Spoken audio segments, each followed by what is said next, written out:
On January 31st, 1988 in San Diego, Super Bowl 22 celebrated with hundreds of showgirls and more balloons than anyone had ever seen.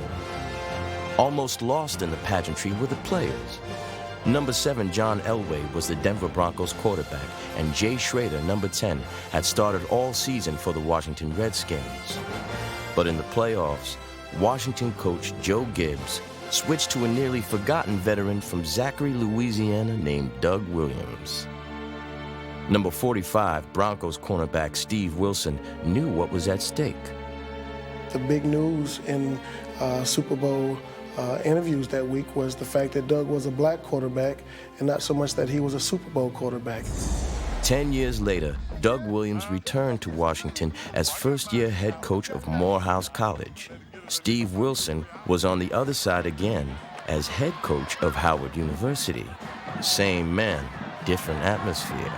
Black college football is very special in that there's pageantry, but there's also a personal touch. You have people cooking, you have people visiting. If I'd known, I'd had a catfish plate waiting for you. Seeing the band and him tune those horns up and you out in the field, I would find it hard to be stopped on that football field. I mean, that would be something to play for. The cheerleaders turning flips on me. Oh my God, let me wipe the sweat off my forehead. Really, Doug had come in and really stirred, I think, some other things with the game. The fact that the media had come out and really embraced him being in Washington for the first time, coaching a football team. 10 years ago, getting old. That ride from Lawrence Welk Resort to the stadium that day, I played my whole career on that bus ride. I tell you, it was a whole lot on my mind. My hometown of Zachary, Louisiana, a little small town. I was thinking about my daddy who was unable to make the game because being in a wheelchair and wondering what was going through his mind. To know that something was about to happen that has never happened, something that would never happen again in life. I don't care how you cut it up, there will never ever be a first black quarterback to play in the Super Bowl again. And I was it. What we cannot afford to do, what we have done, we cannot give it to them. This is homecoming for them, all the alumni's back here, and they pumped up.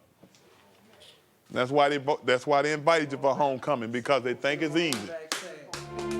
I think now, with him opening this new chapter, coaching, it gives him an opportunity to continue to develop his own legacy.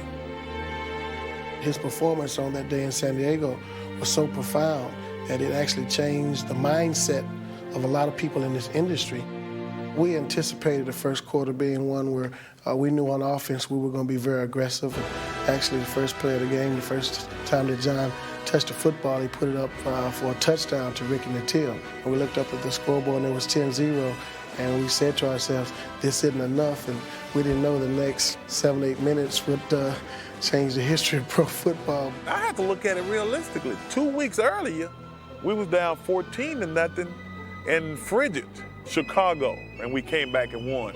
So to be down by 10 points in 85 degrees against a team that we felt we matched up real well physically, I don't think that was any worry. It's gonna be first down, coach.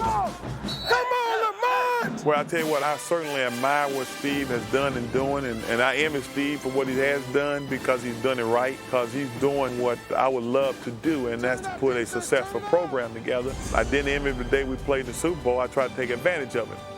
And that field was a little soft and a little loose, and just so happened when I went back to pass, my right foot just planted and that grass just slid away and I had no control over it. I'm saying to myself, I was kind of afraid to get up because felt like if I got up, something really bad could be wrong. I remember Jay Schrader coming in the game and us saying in the huddle, let's go after him.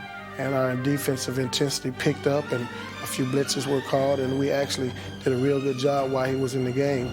I did have a bitter taste in my mouth towards Jay Schrader because of one thing he did the year before.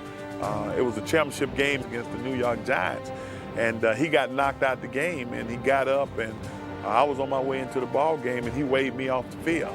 And I said to myself, and when I got hurt in the Super Bowl, I started it, and I was going to finish it, and my ultimate goal was to not to let Jay Schrader play in that game.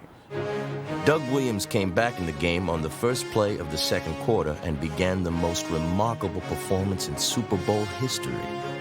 During the next 18 plays, Washington gained 243 yards and scored 5 touchdowns. I don't care who's playing the game. I mean, you can go get the best of the best and put them all together against the worst team in football, and you wouldn't expect that type of second quarter.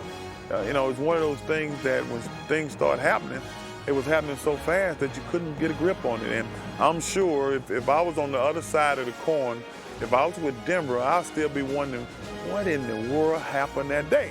There were so many big plays that were back to back to back that we were really just kind of swinging in the wind.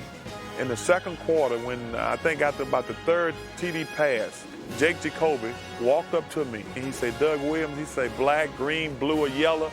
He said, you our quarterback. Something came over us that wasn't normal, almost something mythical and magical. And for 5 minutes, you know, the world turned on us and that we had no control over it.